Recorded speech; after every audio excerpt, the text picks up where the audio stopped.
Dalam diam, siapa dulu yang kamu maksud di situ? Rata-rata si orang kalau dibilang mencintai dalam diam, kebanyakannya adalah mencintai lawan jenis, begitu ya. Bagi adik-adik yang belum menikah, gitu kan, naksir, seneng tapi tidak berani mengungkapkan.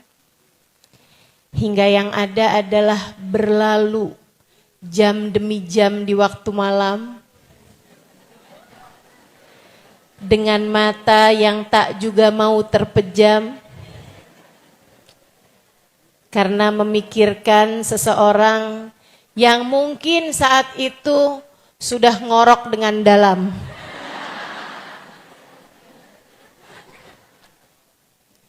Masya Allah. Saudariku sekalian yang saya muliakan, bisa begitu mencintai dalam diam, atau juga mungkin ada perempuan-perempuan yang sebenarnya ada seorang laki-laki tidur di sampingnya, akan tetapi hatinya melalang buana,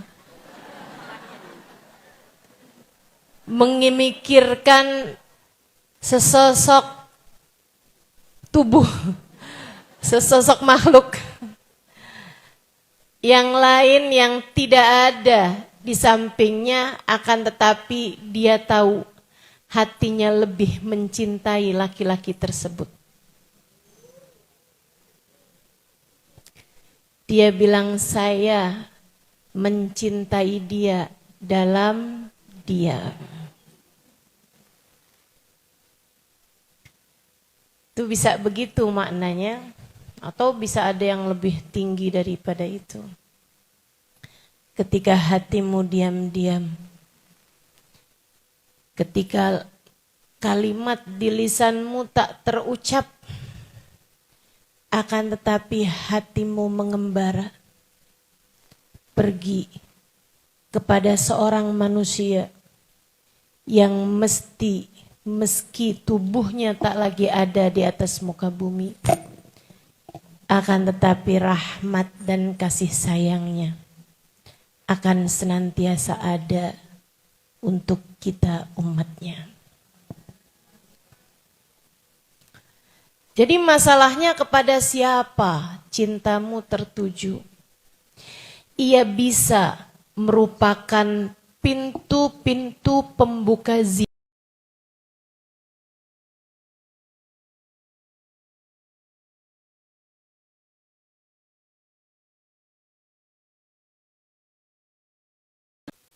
yang tadi pertama saya sebutkan.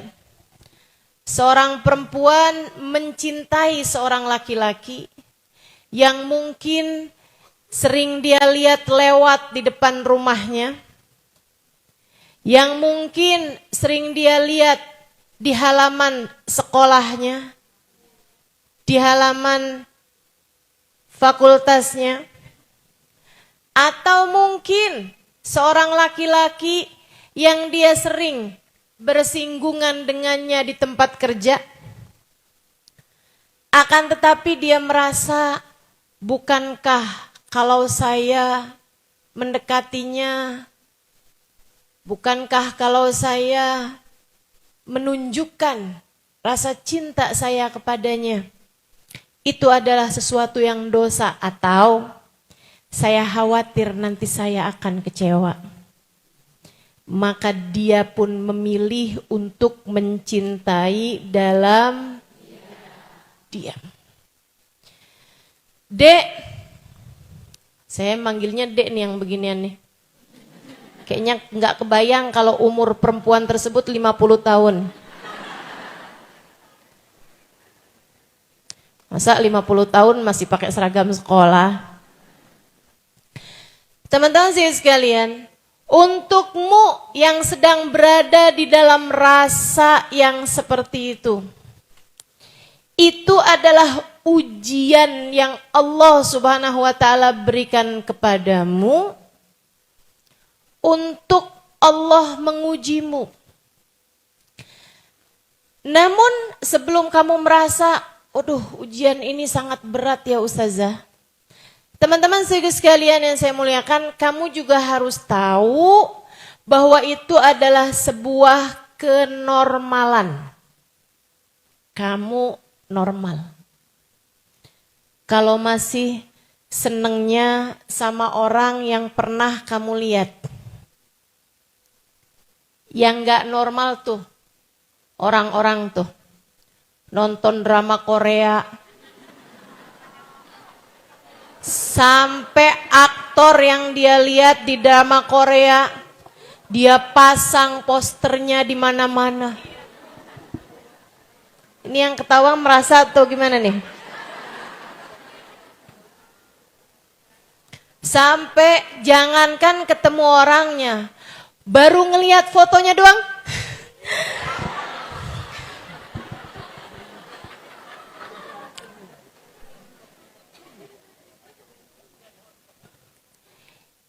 Ini yang menurut saya, atau saya rasa menurut orang-orang tua yang melihatmu tuh, kamu agak-agak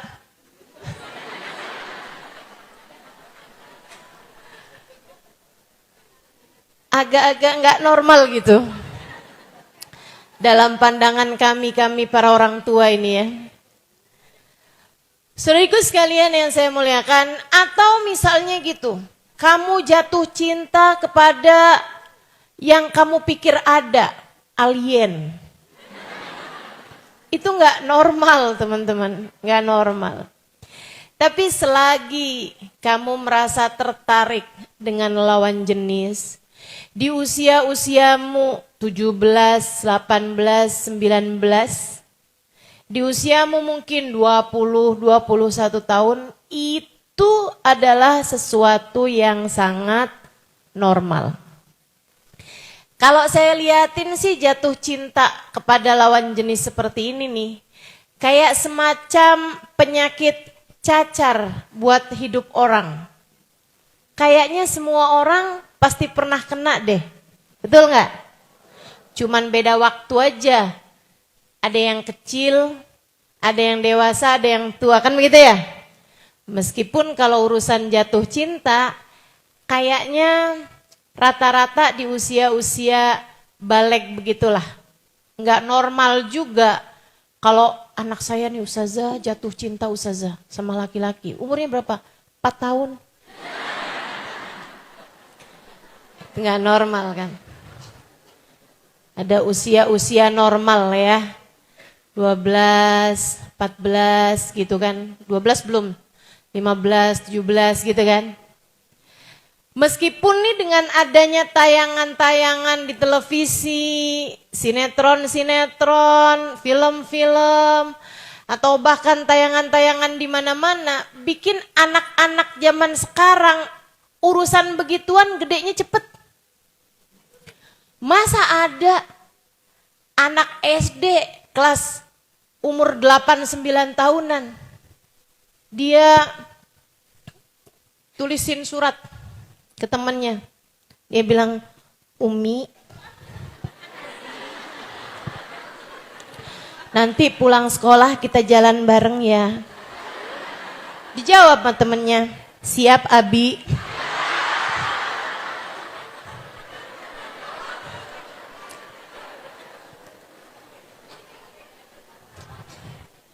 Inna lillahi wa inna ilaihi raji'un.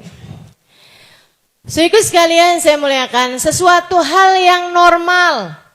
Tapi sekali lagi saya sampaikan ini ya. Itu normal terjadi padamu dan kamu bukan satu-satunya. Semua orang kena hal tersebut. Terjadi kepada diri semua orang. Ustazah ngalamin juga. Jangan tanya saya. Terjadi pada diri semua orang, teman-teman saudariku sekalian. Tapi masalahnya bagaimana kamu mengolah perasaan tersebut sehingga tidak terjadi dosa. Jatuh cintanya terjadi kepada semua. Akan tetapi kewajibanmu adalah mengolah perasaan tersebut sehingga tidak terjadi dosa. Dengarkan saya, Dek. Kewajibanmu mengolah rasa tersebut sehingga tidak terjadi dosa. Jangan salahkan cintanya. Kalau memang haram, Ustazah, kenapa Allah meletakkan cinta sebesar ini di dalam hati saya? Pakai segala nyalahin Allah, jauhan, halo. Allah memberi rasa itu kepada diri semua orang. Tapi yang kemudian sampai terjelembab kepada jurang-jurang dosa, enggak semua orang. Hamba-hamba Allah yang bertakwa mampu melewatinya dengan perasaan penuh bangga. Karena mereka telah melewatinya dengan cara yang terbaik. Ada banyak hamba-hamba Allah pernah punya rasa yang seperti itu, tapi mereka mengolah. Nih ya, awal kali rasanya itu memang di luar kontrolmu, Dek. Mbak, Kak, awal rasanya datang di luar kontrolmu. Kamu tidak bisa memilih kepada siapa hatimu jatuh cinta. Awal rasanya di luar kontrolmu. Ini kenapa banyak emak-emak senyum-senyum nih? Ingat zaman muda? Iya, nggak apa-apa. Awal rasa itu datang di luar kontrol. Sekali lagi, kamu tidak pernah punya pilihan untuk bisa memilih kepada siapa kamu jatuh cinta. Nggak bisa tuh. Jatuh cinta itu adalah niscaya, maksudnya sesuatu hal yang gitu aja gitu. Allah Subhanahu wa taala taruh gitu kan. Ketika kamu merasa waktu tiba-tiba berhenti berputar.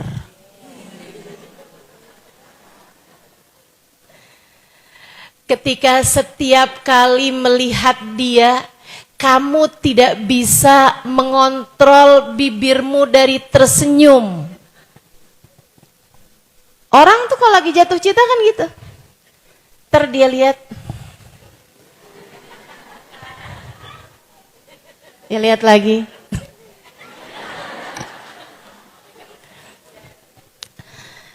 Dia ngerasanya tuh orang lagi ngeliatin dia gitu, padahal kagak.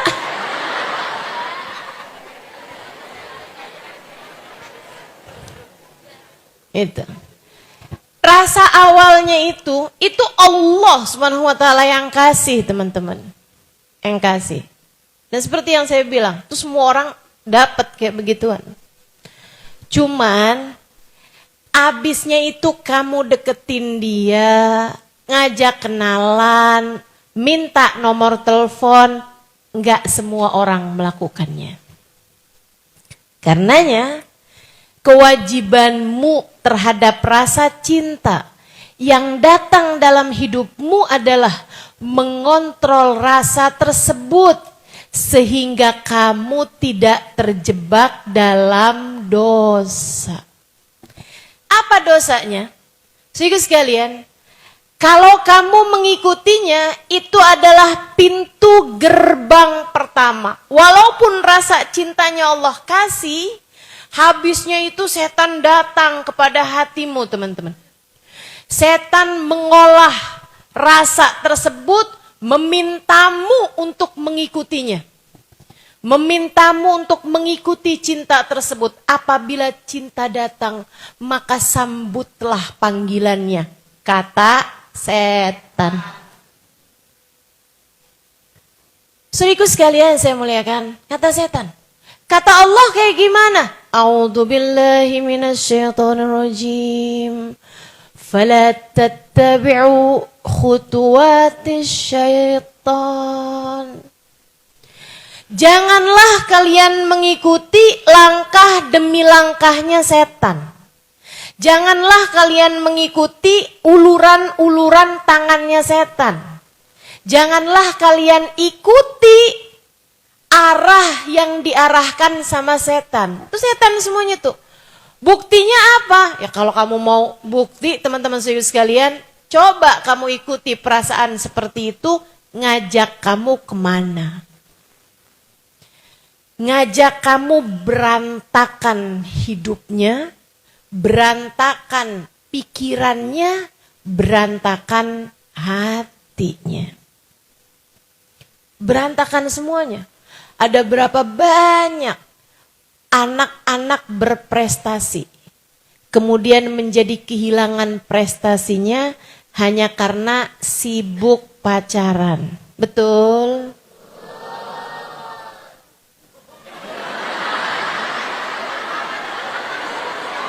Kenceng bener deh.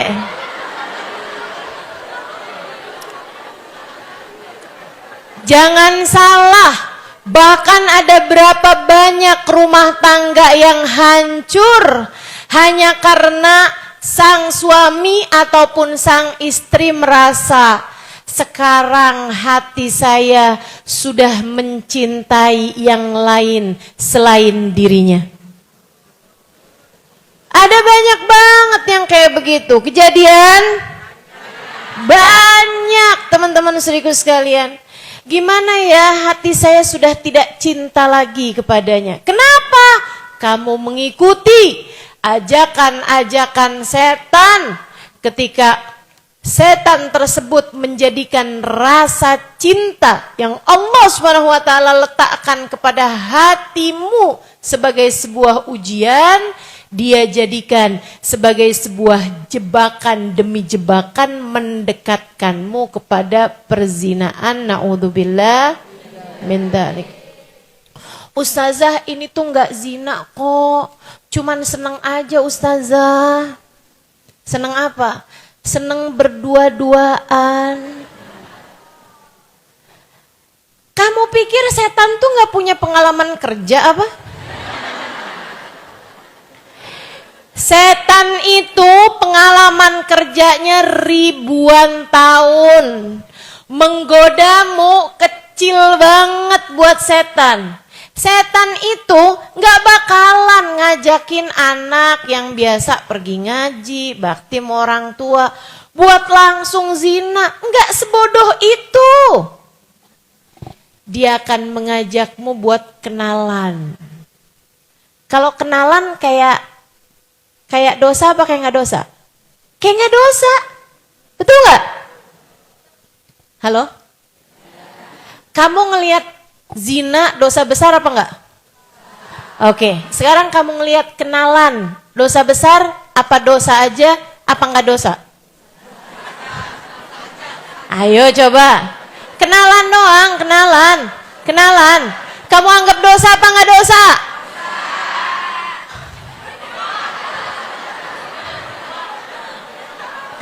Ini karena saya ngomongnya di masjid.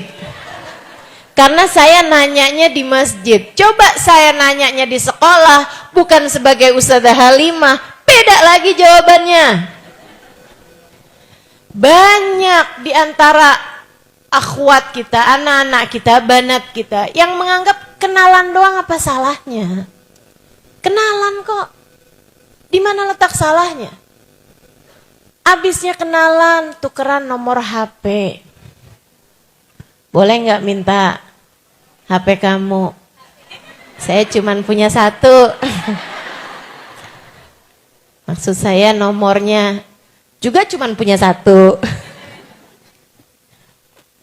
Teman-teman sekalian, sampailah kemudian mereka kenalan. Dari awalnya salam, kemudian sapa. Kan gitu ya, nyapanya lewat chat. Hai. Bermula dari hai.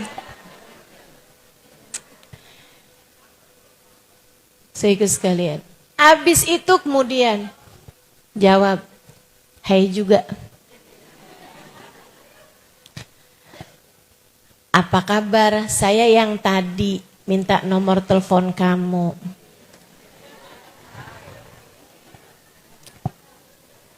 Barulah kemudian, kok asik ya Kok dia menyenangkan ya diajak ngobrol? Kok dia seru banget ya? Jatuh cinta itu seperti bendungan. Teman-teman saya sekalian, ia bermula dari satu titik kecil hingga kemudian membesar dan runtuhlah seluruh bendungan. Awalnya kecil pasti. Jatuh cinta tuh kayak gitu. Dari semula dia bukan siapa-siapa bagimu, hingga kemudian kamu sesekali mengingatnya, hingga kemudian kalau diikutin dengan itu tadi, sapa, kemudian mulai bicara, mulai teleponan. Teman-teman sih sekalian, bermula dari kamu sesekali mengingatnya, hingga kemudian bahkan dalam sholat kamu tetap mengingat dia. Itu kalau udah kayak begitu durhaka. Kamu ngadep siapa, ingetnya sama siapa? Sholat ngadep siapa? Tapi kamu mengingat seseorang itu. Allahu Akbar. Senyumnya manis banget loh. Bismillahirrahmanirrahim. Alhamdulillahirrabbilalamin. Dia lagi ngapain ya? Saudara sekalian, berantakan tuh mulai tuh. Dari yang asalnya kamu hanya mengingat dia sesekali, sehingga menjadi setiap kali kamu mengingat dia. Saudara sekalian yang saya muliakan, sampai akhirnya dia tidak bisa pergi dari pikiranmu. Waktunya kebanyakan ngeliatin HP mulu. Nanyain, kamu lagi apa sih? Nggak dijawab, semenit, 2 menit, 3 menit, 4 menit. Udah dijawab 5 menit, lama amat sih. Saya sampai khawatir.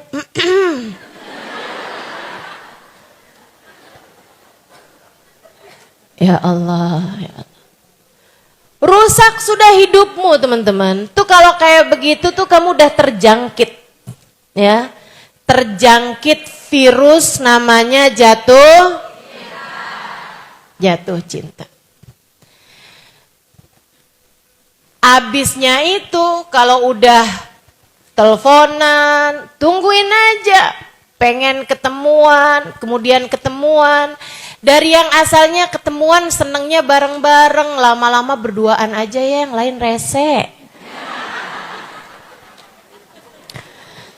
Dari yang berduaan tapi masih seneng nyari tempat-tempat yang rame, sampai mulai deh tuh nyari tempat-tempat yang sepi, terakhir lagi bokek, pacaran di atas kuburan.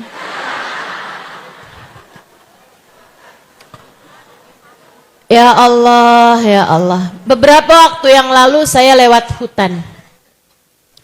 Hutan dari daerah Baturaden, Jawa Tengah. Karena saya habis mengisi di daerah Banyumas. Saya menginap di area Baturaden, besok paginya saya menuju ke Moga, besok siangnya. Ya. Saya menuju ke area Moga, Pemalang, Jawa Tengah. Lewatnya teman-teman, hutan yang jalannya untuk satu mobil dan banyak jalannya yang rusak. Kita serem setengah mati lewat hutan tersebut, ada banyak pohon-pohon. Saya ikutan petunjuk Google Map. Google Map itu kan cuma ngasih tahu jalan, nggak nyeritain keadaan jalan.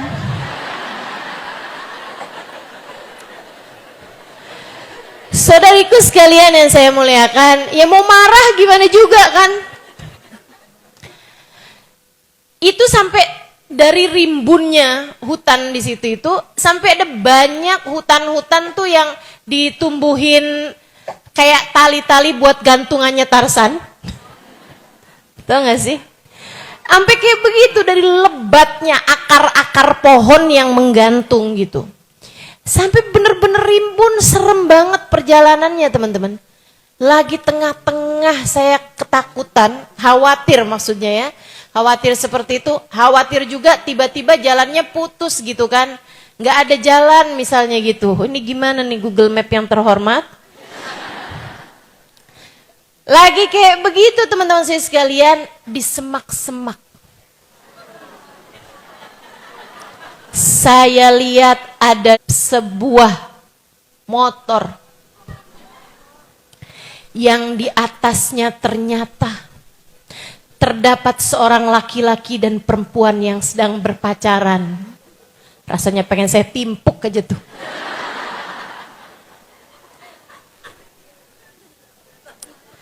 Pengen kita buka gitu kan. Pulang woi. Ibu bapak kamu nyangkul di sawah. Nyekolahin anaknya biar pada jadi pinter. Malah nyari semak-semak. Buat berduaan. Innalillahi wa inna ilaihi raji'un. Nah kalau udah berduaan kayak begitu, di tempat sepi kayak begitu, bagaimana kamu punya kendali terhadap bisikan setan untuk mengajakmu kepada perbuatan yang haram? Dari yang awalnya mungkin hanya sekedar genggaman tangan. Kemudiannya abisnya dia nangis, masa sih saya nggak pelukin? Untuk memberikan kehangatan. Habisnya itu kami hanya saling bersandar. Habisnya itu udah deh gitu. Ngeri teman-teman saudara sekalian. Setan punya urusan. Setan punya urusan. Naudzubillah. Dan kalau kamu sudah ada dalam belenggu setan, ini ya, nggak usah heran kalau ada orang pacaran nih, pacaran. Yang si laki-laki atau si perempuan suka nyiksa kepada pasangannya. Dan mereka balik lagi. Pernah ketemu orang kayak begitu? Kok bisa banyak gitu tuh, merasa apa gimana? Toksik. Hubungan yang toksik teman-teman. Hubungan yang racun. Udah tahu racun. Nih udah tahu nih racun. Nih racun nih. Ya jangan diminum. Orang siapa yang udah tahu racun tapi tetap diminum? Orang PA. Orang PA. Hati-hati teman-teman sekalian. Adik-adik sekalian hati-hati. Fala tattabi'u khutuwatish. Terus caranya gimana? Untuk menghindari itu, ucapkan tidak dari sejak awal. Itulah ustazah, mengapa saya memutuskan untuk mencintai dalam diam. Saya takut ustazah, kalau saya tunjukin, kalau saya ekspresikan, akhirnya nantinya tuh jadi kalang kabut hati saya, nanti hati saya juga kecewa, nanti saya juga pacaran, ini itu, saya juga takut dosa. Jadi, ya udah, saya mencintai dia dalam diam.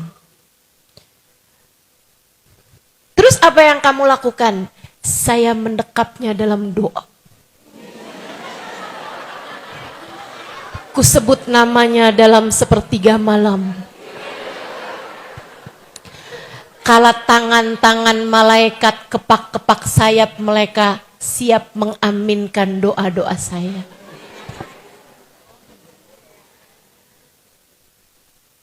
Doa di sepertiga malam tuh mustajab. Ngapain minta dia?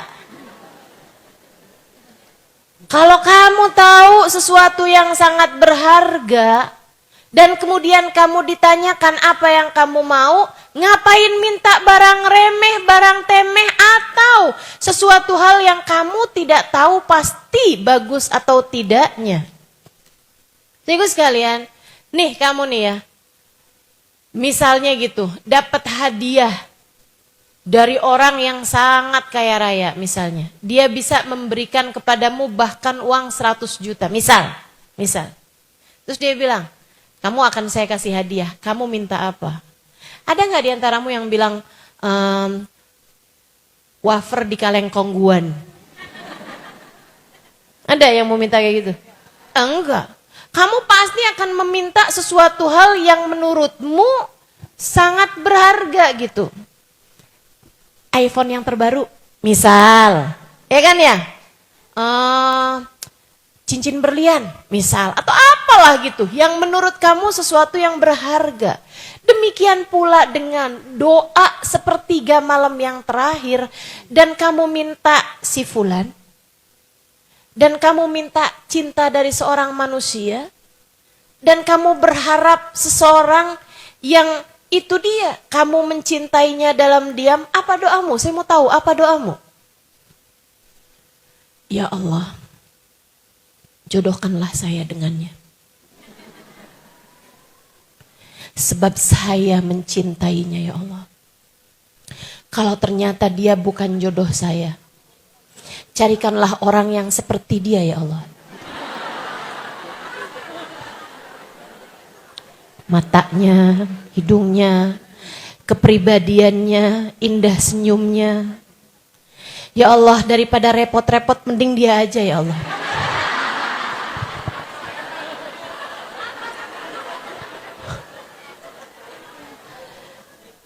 Ayolah, kamu mau doa apa?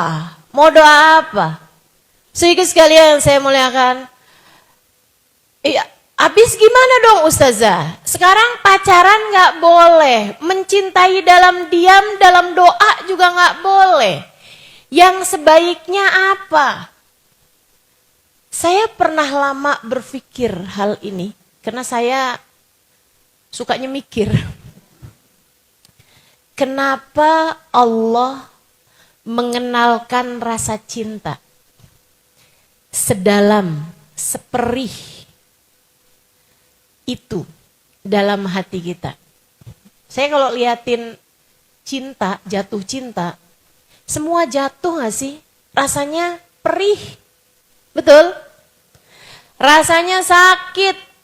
Orang tuh kalau lagi jatuh cinta, hatinya rasanya sakit. Enggak kok Ustazah seneng. Oh tunggu dulu, senengnya berapa persen, susahnya berapa persen? Betul apa enggak? Coba tuh, kalau kamu lihat ada temen kamu yang lagi pacaran, kamu deketnya sama seorang temen kamu lagi pacaran. Saya nggak lagi bilang kalau kamu lagi pacaran, enggak, temen kamu. Sebab orang tuh nggak bisa menilai diri sendiri, tapi kalau nilai orang lain kita bisa. Betul? Kamu lihat temen kamu lagi punya pacar, lagi pacaran. Nih ya, kamu misalnya satu geng beberapa orang lah, ada 4-5 orang, satu perkumpulan gitu, biasa kemana-mana bareng ada 5 orang. Satu orang temen lagi jatuh cinta, jadi nyebelin apa jadi asik? Jadi nyebelin, ribet banget hidupnya, betul? Abis itu dikit-dikit ngeluh mulu, wah kesel nih sama pacar gua, betul?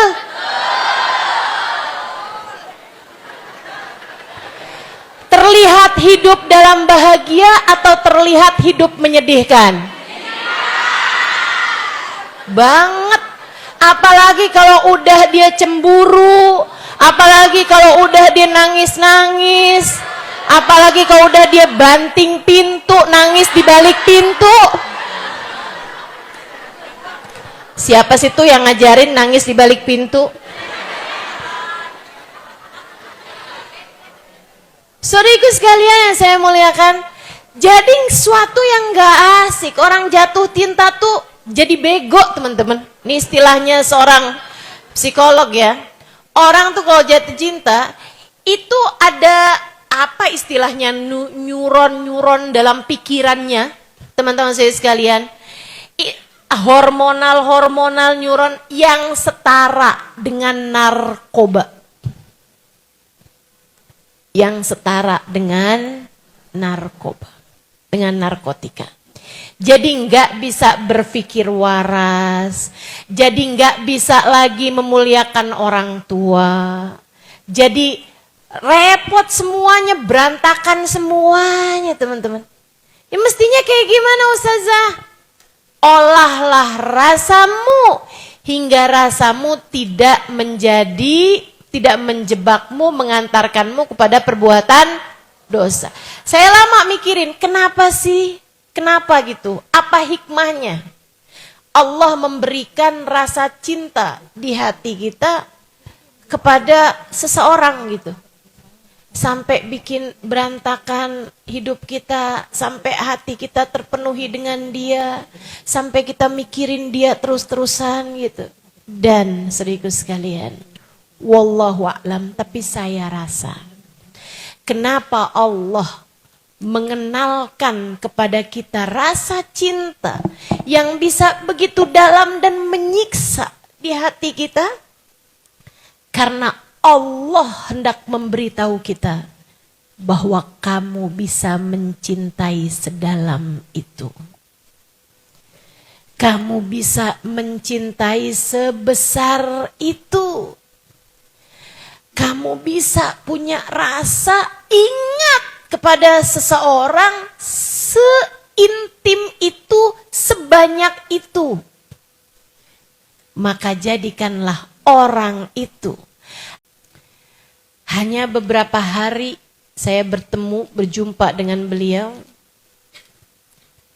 Kurang lebih sebulan, 2 bulan lah ya. Maksudnya bukan di waktu yang panjang kebersamaan.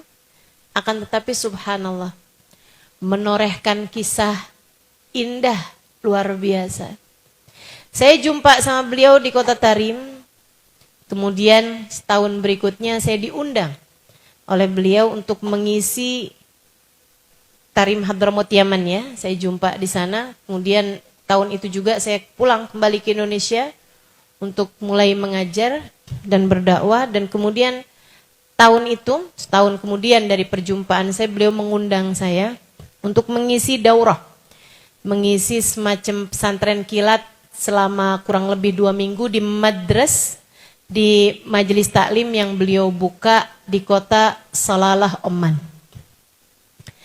Saya pun mengajar dalam bahasa Arab mengenai berbagai macam hal. 1 hari saya mengajar tentang sholat khusyuk. Saya cerita tentang sholatnya orang-orang yang khusyuk-khusyuk. Yang sholat rumahnya kebakaran gak terasa. Yang sholat dioperasi badannya gak terasa. Gak perlu bius. Cukup dengan sholat. Dari khusyuknya sholat mereka. Saya ceritakan kisah-kisah indah tentang kehusyuan sholat. Mic saya direbut sama Hubaba Bahia. La ya Halim muskida. Gak gitu Halimah, gak gitu. Saya bilang gak gitu gimana Hubaba? Ini ada jamaah di depan saya. Tapi ya itulah enaknya jadi guru ngajar di depan gurunya. Ya, kalau ada salah-salahnya langsung ditegur. Nah, sekarang nggak ada guru saya nih. Mudah-mudahan yang saya sampaikan bukan sesuatu yang salah.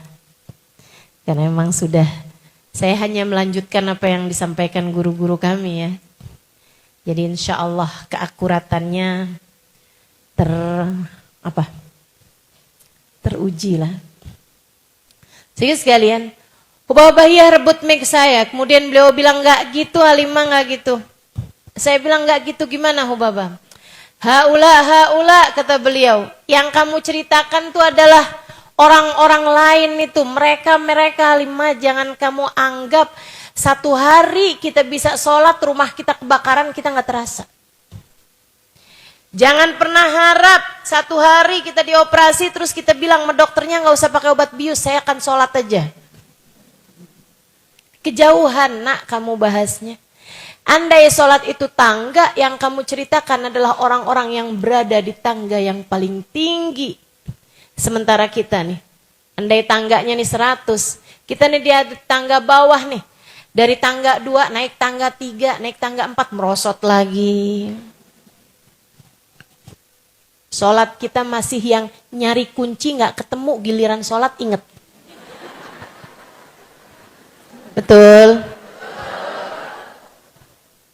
Kita tuh kayak gitu. Giliran lagi sholat bising banget. Ustazah kok tahu? Saya juga gitu. Teman-teman saya sekalian, saya muliakan, kata Hubabah itu suatu hal yang kejauhan kamu Halimah bahasnya. Terus saya bilang, Hubabah kalau kayak gitu, kan kita kan perlu mendekat kepada Allah nih. Sementara kita nggak bisa mendekat kepada Allah lewat jalur sholat khusyuk, gimana cara kita mendekat kepada Allah? Beliau bilang, mereka memang bisa mendekat kepada Allah, tapi kita enggak. Mendekat kepada Allah lewat sholat khusyuk. Kita enggak. Kita sholat Halimah. Jangan tinggal sholat. Kita sholat, kita kerjain. Akan tetapi berharap kita dekat dengan Allah karena sholat kita yang masih bising berisik itu. Enggak. Bukan lewat jalur situ kita bisa dekat dengan Allah Subhanahu wa taala. Sebagai murid saya pun bertanya, kalau begitu lewat jalur yang mana Hubabah? Dan Hubabah mengatakan, ma'ana nabi ya khair nabi. Kita punya nabi seindah-indah nabi. Kita punya nabi besar Muhammad. Ada di tingkat tertinggi kedekatan dengan Allah Tuhan kita. Nabi Muhammad, Allah menyampaikan tentangnya wa rafa'na laka dzikrak, dan sungguh telah kami tinggikan namamu wahai Nabi Muhammad, hingga aku sejajarkan namamu bersama dengan namaku, aku sandingkan namamu dengan namaku di tiang-tiang surga, di tiang-tiang arsy ataupun di pintu-pintu surga. Kita punya nabi, orang terdekat dengan Allah Subhanahu wa taala. Manusia paling tercinta di sisi Allah Subhanahu wa taala. Manusia paling diterima oleh Allah Subhanahu wa taala. Manusia yang oleh Allah dipegangkan padanya kunci surga. Wa miftahul jannah biyadi.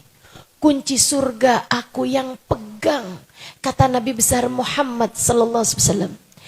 Adam wa man dunahu tahta liwa'i yaumal qiyamah. Nabi Adam dan nabi yang sesudahnya hanya akan berada di belakang benderaku di hari akhirat nanti.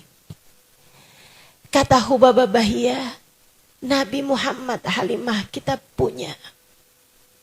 Ada di tingkat tertinggi kedekatan seorang manusia kepada Allah Tuhannya. Kamu hanya perlu memanggil-manggil beliau. Panggil terus. Panggil terus. Sebab cinta kepadanya tak ada yang tak terbalas. Cinta kepada Nabi Muhammad tak akan pernah menjadi cinta yang bertepuk sebelah tangan.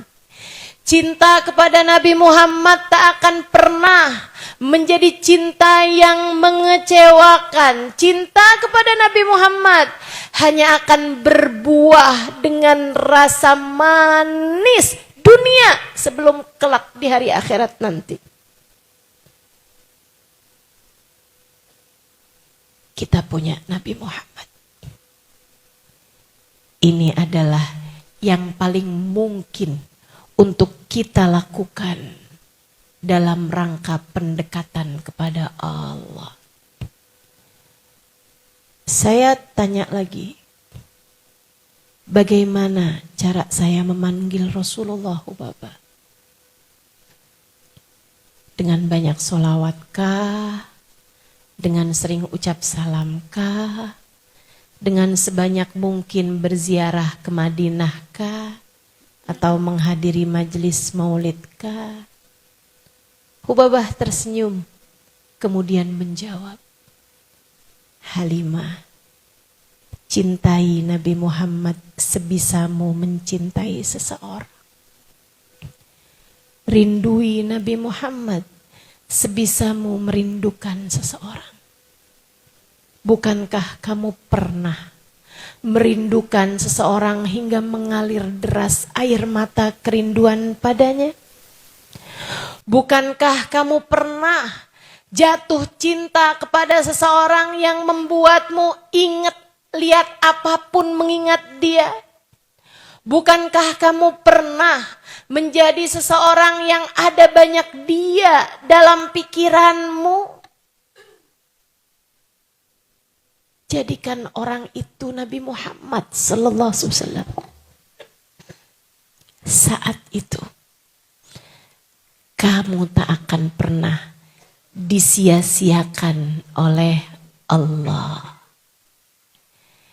Saat itu kamu sama saja dengan memanggil-manggil Rasulullah. Nanti Nabi Muhammadnya akan kesian padamu. Beliau akan turun, membukakan pintu dan memapahmu, dibawanya kamu hingga puncak. Dibawanya kamu mendekat kepada Allah Subhanahu Ta'ala. Jadi dek, kenapa kamu bisa punya rasa cinta sebesar itu kepada seseorang? Itu adalah pelatihan yang Allah Subhanahu wa Ta'ala berikan kepada hatimu untuk kamu pakai rasa cinta tersebut kepada seorang manusia yang akan menjadi penyelamat bagimu, pemberi syafaat bagimu, syafi'il musyaffa', pemberi syafaat fid dunya wal akhirah, di dunia hingga kelak di hari akhirat. Cintai Nabi Muhammad.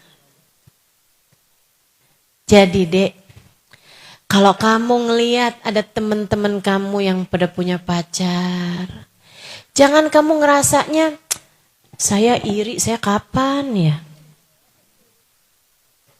Saya kok nggak pernah ditaksir orang. Ustazah doain dong biar saya ditembak. Saya kaget setengah mati waktu dengernya. Ini istilahnya adik-adik zaman sekarang kan gitu kan. Dia nembak gue.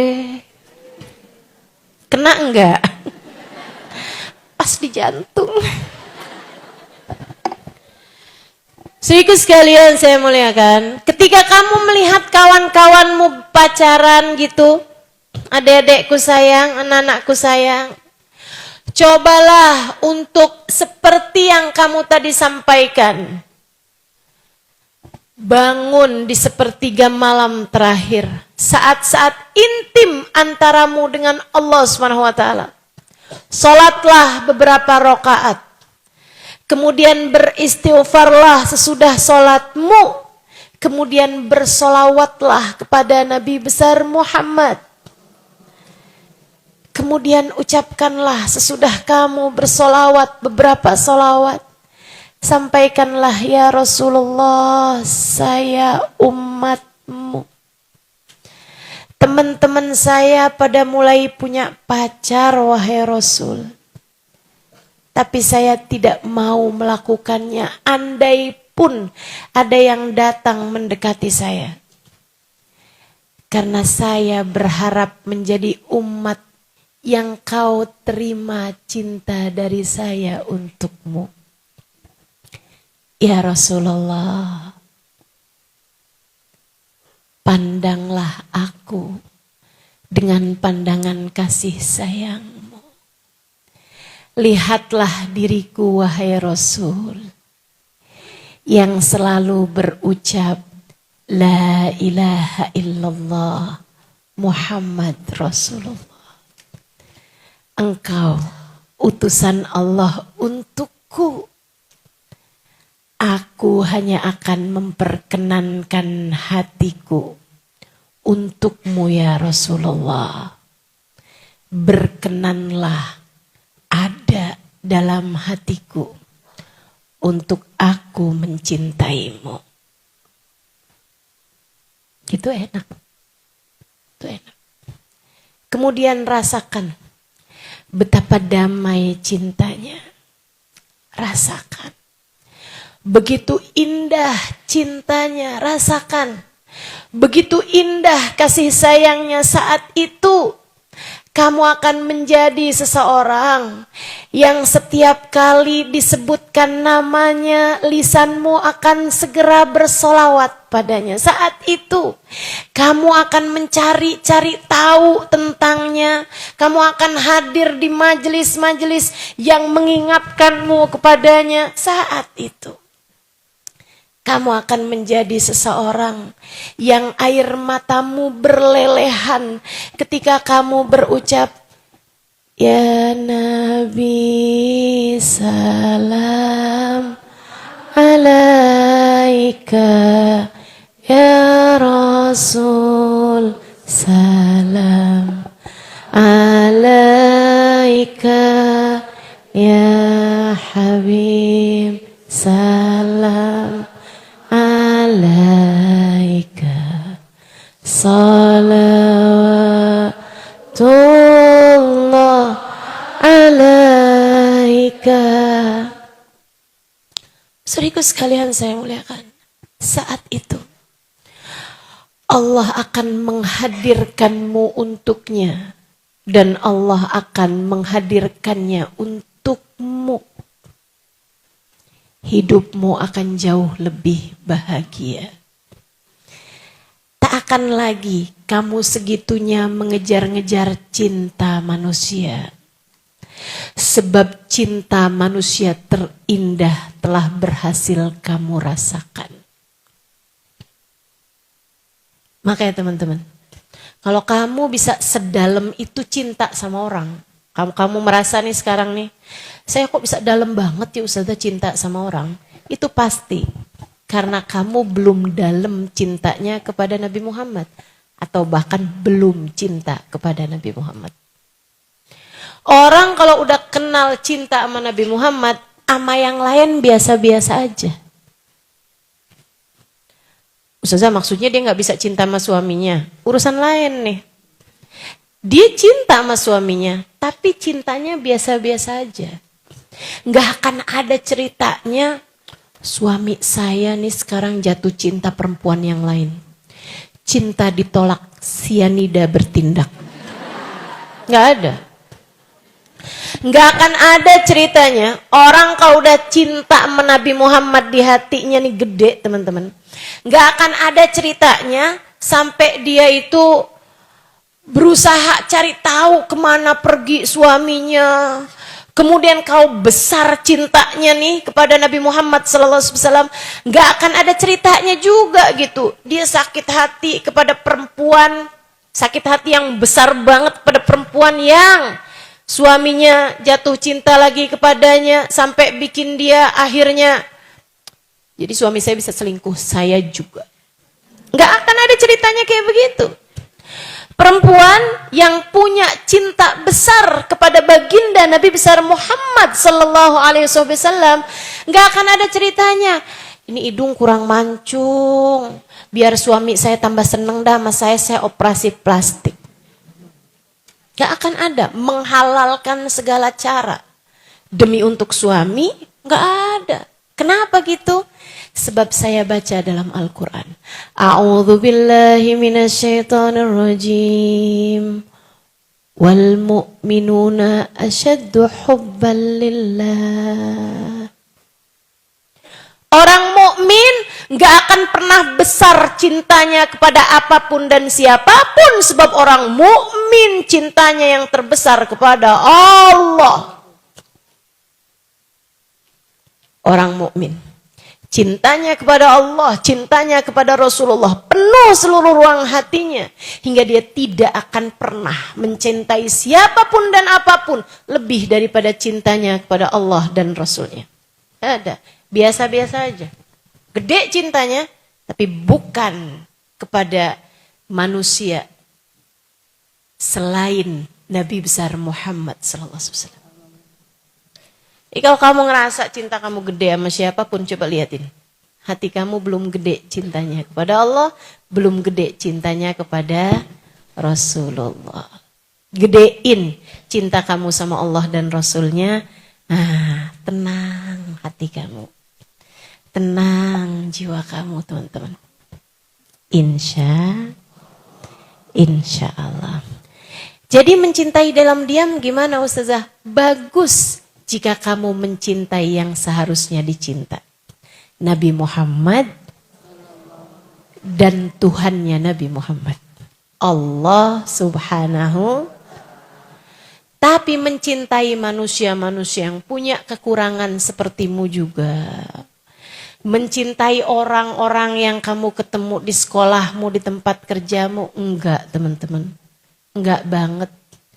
Mencintai jelas-jelasan membawamu kepada perzinaan, mendekatkanmu kepada keharaman, mendekatkanmu kepada zina dan membuatmu mengerjakan semua yang haram-haram. Mencintai dalam diam membuat hatimu semakin tersiksa. Membuat hatimu semakin perih. Ngapain? Itu tuh penyakit, saudariku sekalian. Mencintai orang diem-diem gitu kan. Seperti yang tadi saya sampaikan. Hanya akan berujung kepada kecewa demi kecewa, kecewa demi kecewa. Sebab bahkan kamu minta, kamu berjodoh padanya, kamu gak tahu. Adakah dia seperti yang kamu harapkan? Orang itu kan, maaf nih kan, kebanyakan dari kita nih kan pakai topeng. Kan begitu ya? Hakikat asli orang tersebut gak bisa kamu lihat dengan hanya kamu memandang wajahnya. Dengan hanya kamu bicara berapa kali sama dia. Gak bisa. Kamu gak tahu segala sesuatu tentangnya. Makanya sering saya sampaikan, saudaraku sekalian saya muliakan, orang pacaran bilangnya biar kenal, biar nanti nikah enak udah kenal. Seberapa bisa kamu kenal? Banyak orang-orang pacaran 5 tahun, nikahnya 5 bulan. Banyak saudaraku sekalian. Diawali dengan aku tak sanggup hidup tanpamu, diakhiri dengan aku tak sanggup hidup denganmu. Diawali dengan tak ada perempuan lebih cantik darimu, diakhiri dengan semua perempuan cantik selain kamu. Sering saya sebut bahwa ini adalah cinta monyet. Cintanya habis tinggal monyetnya. Udahlah, tersiksa, nggak ada enak-enaknya. Jadikan itu untuk Allah Subhanahu wa taala dan Rasulnya.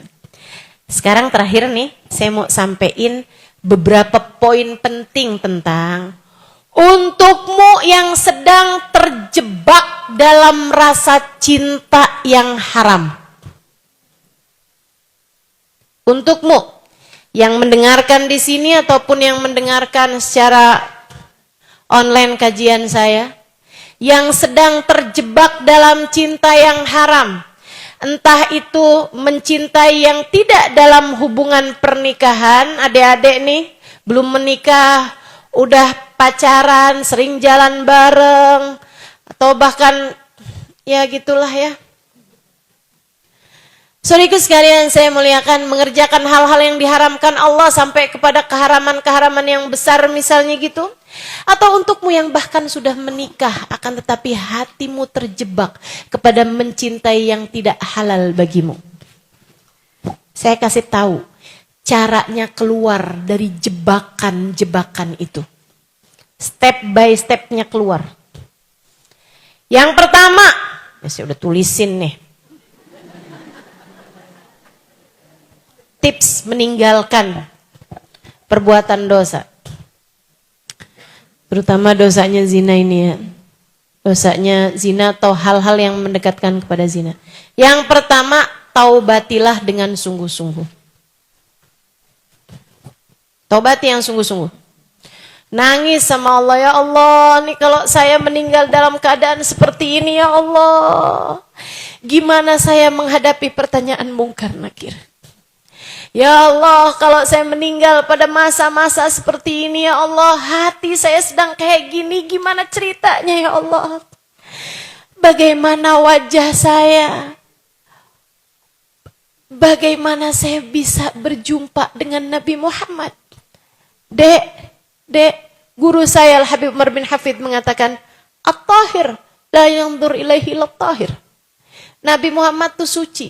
Nggak ada yang bisa lihat Nabi Muhammad mata yang nggak suci. Mata yang belepotan dosa. Mata yang kotor dengan selalu melihat sesuatu yang diharamkan Allah SWT. Jangan mimpi buat bisa lihat Nabi Muhammad SAW di akhirat nanti. Apalagi sejak di dunia ini.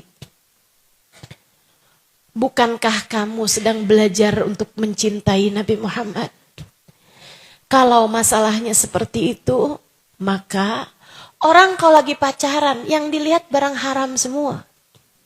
Ketemu, mengagumi pacarnya, memandang wajah pacarnya, terus bilang, saya liatin langit gelap banget.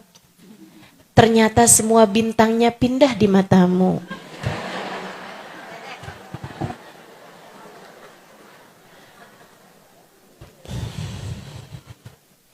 Itu setan semua, teman-teman.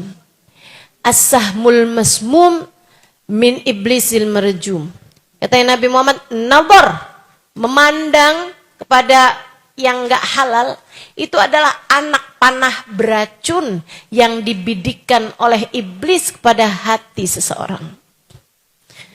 Pandangannya udah penuh racun semua itu baru mandang. Belum lagi kalau terjadi hal-hal yang tidak diinginkan ya, meskipun mereka berdua menginginkannya, nyari hotel, aduh udah bahaya semua tuh matamu itu.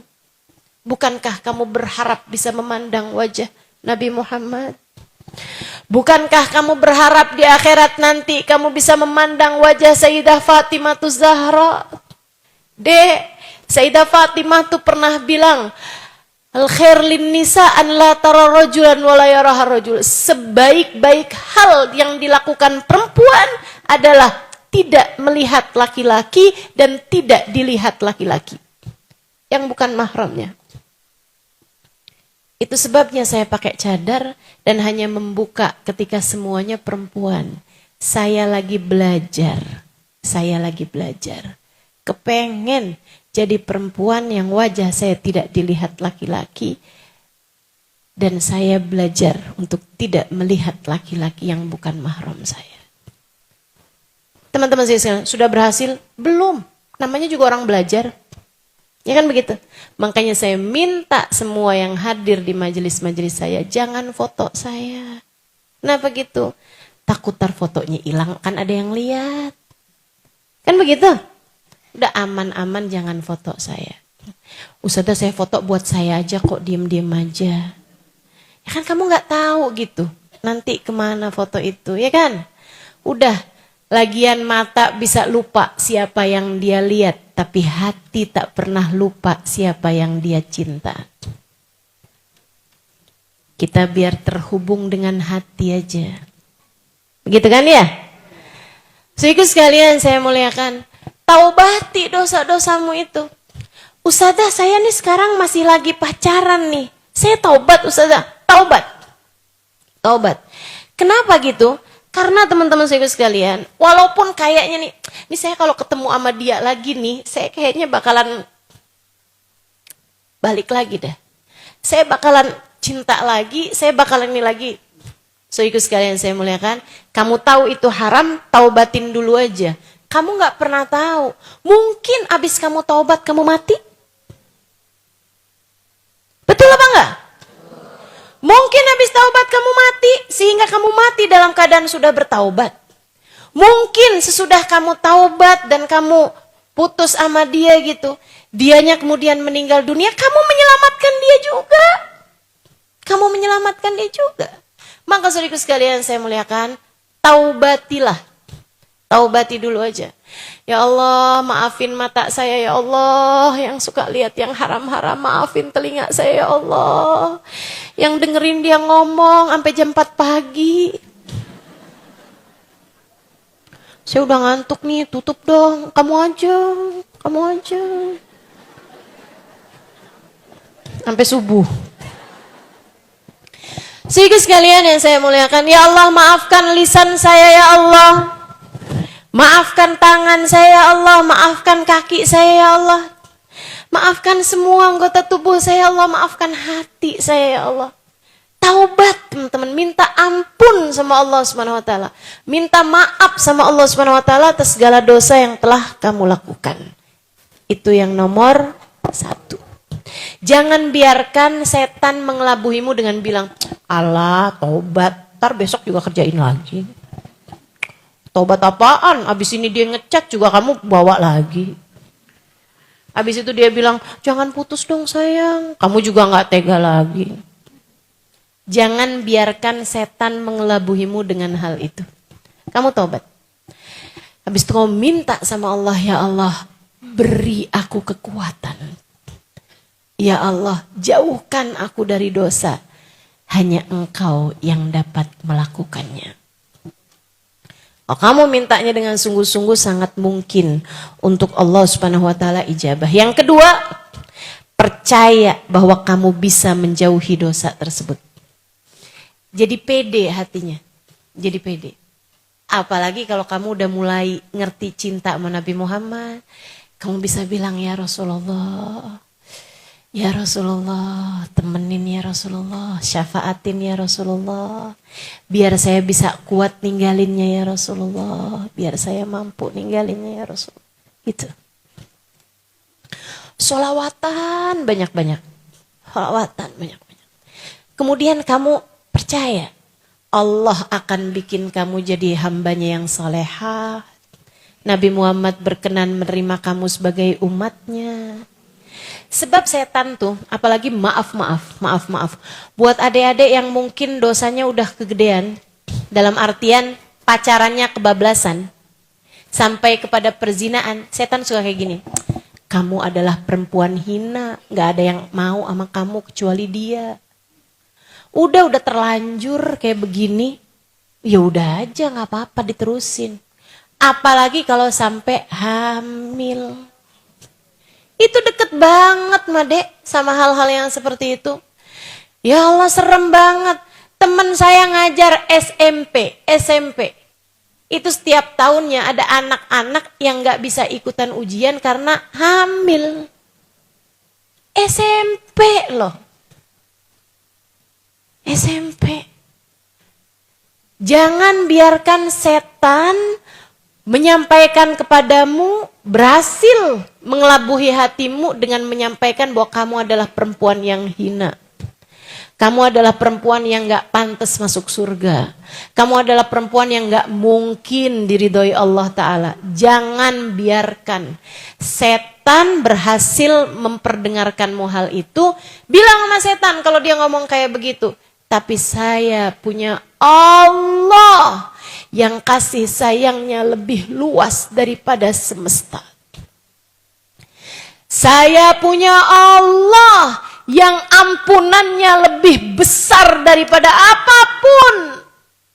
Saya hina, tapi saya punya Allah. Saya akan mendekat kepadanya, dia akan memuliakan saya.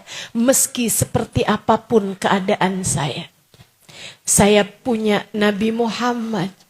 Seorang Nabi yang begitu cinta kepada umatnya. Dan saya adalah umatnya. Gitu. Kamu harus bangun kepercayaan penuh dalam hatimu. Kamu yakin bahwa kamu bisa meninggalkan dosa tersebut.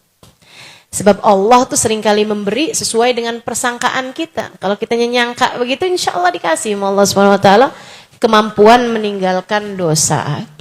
Kemudian yang ketiganya, menghindari kesempatannya. Ya, kalau kamu seringnya terhubung sama dia pakai apa? Pakai HP, ganti nomor HP-nya, buang kontaknya. Benar ya? Bukan buang HP-nya kan? Buang. buang kontaknya gitu. Hindari kesempatan-kesempatannya gitu kan. Kalau dia ketemu mau datang itu, jangan temuin. Jangan temuin. Kalau kamu memang harus ketemu gitu karena tinggal masih dalam lingkungan yang sama gitu ya, kayak di kantor atau apa gitu, jangan pernah ada kesempatan untuk berdua-duaan dengan dia. Hindarin aja, hindarin. Cari temen, kalau perlu deketi teman-teman kamu untuk kemudian minta biar nggak ada kesempatannya. Karena memang teman-teman saya sekalian, kan Nabi Muhammad bilang, ma khala rajul wa imra'ah illa wa syaitan talituhuma. Tidaklah berduaan laki-laki dan perempuan kecuali yang ketiganya adalah setan. Kemudian yang keempat, menjauhi pergaulan dan lingkungannya. Jauhin teman-teman yang bikin kamu nantinya pacaran lagi. Nah tuh, cari teman-teman yang lain, teman-teman saudara sekalian. Nih, cari teman-teman majelis, cari teman-teman di komunitas kan banyak tuh. Iya kan? Ini kan pada follow Instagram saya tuh. Ah tuh, cari tuh teman-teman lain yang misalnya demen pergi ngajinya dari mana, gitu. Bangun hubungan sama orang-orang lain yang tidak membuatmu terjerumus kepada hal-hal yang seperti itu. Kemudian yang kelima, ini salah satu dari tips penting dari saya, berlatih memiliki kontrol terhadap hawa nafsu untuk urusan-urusan yang kecil. Karena nafsu kamu tuh satu itu juga. Kalau kamu terbiasa untuk apa yang kamu pengenin nggak kamu kasih, itu nanti nafsunya akan mengecil, teman-teman sekalian. Nafsunya akan mampu dikendalikan. Misalnya, kamu hobi banget makan bakso. Dalam masa-masa kamu menghindari dosa ini, setiap kali kamu kepengen makan bakso, jangan kasih. Jangan kasih. Misalnya, kamu seneng banget minum air es. Apalagi lagi panas-panas kayak gini. Tapi sekarang nih kamu lagi menghindari satu perbuatan dosa itu. Tiap kali kamu pengen minum air es, jangan kasih air es. Air biasa aja gitu, nggak usah dingin gitu kan. Itu tuh akan melatih kamu untuk memiliki kontrol terhadap hawa nafsu kamu. Kamu bisa handle hawa nafsu kamu tersebut gitu. Bisa kamu kendalikan gitu ya. Kemudian makanya kan orang kalau mau maksudnya senang terhadap perzinaan tapi tidak dalam lingkungan yang belum nikah gitu maksudnya, itu kan sama Nabi disuruh puasa. Kan gitu kan? Karena memang puasa menghindari apa yang kita inginkan itu merupakan cara paling kuat untuk bisa menjadikan hawa nafsu kita lebih terlatih. Kemudian yang keenam, bangun kebiasaan yang baik. Ya, bangun kebiasaan yang baik. Misalnya bangun sebelum subuh untuk tahajud beberapa rakaat. Misalnya habis subuh baca beberapa zikir, gitu ya. Misalnya pagi-pagi baca surat Yasin, gitu kan? Bangun kebiasaan-kebiasaan baik. Misalnya sebelum tidur sama bangun tidur baca sholawat kepada Nabi Muhammad 10 kali gitu. Enggak harus sesuatu yang sifatnya ibadah secara langsung. Bisa juga misalnya kayak setiap pagi kamu latih untuk tersenyum gitu kan. Latihan senyum nih gitu. Latihan untuk bilang kepada diri sendiri, saya hamba Allah, saya umat Rasulullah. Gitu teman-teman saya sekalian. Bangun kebiasaan-kebiasaan yang baik. Bahkan sekedar untuk tiap bangun tidur bersihin tempat tidur misalnya gitu ya. Bangun kebiasaan-kebiasaan yang baik. Itu akan membuat kamu punya kontrol lebih terhadap diri kamu sehingga mudah untuk meninggalkan perbuatan dosa. Yang ketujuh, tiap abis ngerjain dosa langsung istighfarin. Biar nggak jadi dosa yang numpuk-numpuk. Dan yang kedelapan, berdoalah terus, beristikharahlah pada Allah Subhanahu wa taala, minta bimbingan kepada Allah Subhanahu wa taala untuk jalan hidupmu. Saudara sekalian, ada doa yang mau saya ajarkan kepada teman-teman dan ini pernah beberapa kali saya ajarkan, tapi mungkin ada teman-teman yang belum tahu. Baca begini setiap pagi nih, ya hayy ya qayyum birahmatika astaghith wa min adzabika astajir aslih li sya'ni kullah wa la takilni ila nafsi tarfata ain. Baca 19 kali di waktu pagi. Sebelum kamu keluar rumah, sebelum kamu pergi sekolah, sebelum kamu pergi ke kantor, sebelum kamu beraktivitas apapun, kamu baca doa ini 19 kali. Kenapa 19 kali Ustazah? Ini doa diajarkan Nabi Muhammad kepada Sayyidah Fatimah Zahra untuk mampu mengendalikan hawa nafsu kita, teman-teman. Itu doa kuat banget buat menghindari kamu terhadap dosa apapun yang selama ini kamu sedang terjebak di dalamnya. Ini sebenarnya bukan hanya dosa ini aja ya. Dosa apa aja? Buat ibu-ibu yang sedang terjebak hutang riba. Buat ibu-ibu yang demenannya utang. Demen kok utang. Jadi sekalian, buat ibu-ibu nih yang bawaannya kayak kepengen marah mulu sama suami. Omel mulu gitu sama suami. Ada gak yang begitu? Abis itu nyesel gitu kan. Kalau suami udah jalan, ya Allah nyesel. Gimana kalau dia gak pulang? Nah tuh.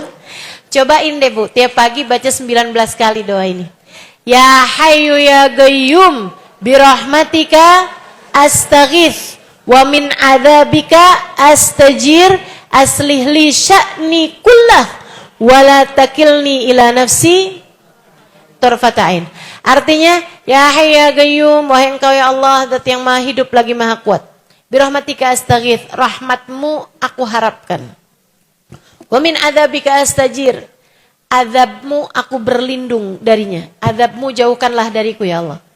Aslih li sya'ni kullah, ya Allah benerin saya dong ya Rabb. Semuanya. Beneri keadaan saya, beneri badan saya, beneri mata saya, telinga saya, benahi ya Allah. Aslih li sya'ni kullah wala takilni ila nafsi. Jangan biarkan diriku dikuasai hawa nafsuku tarfata ain, meskipun hanya sekejap mata. Baca itu berapa kali? Kapan?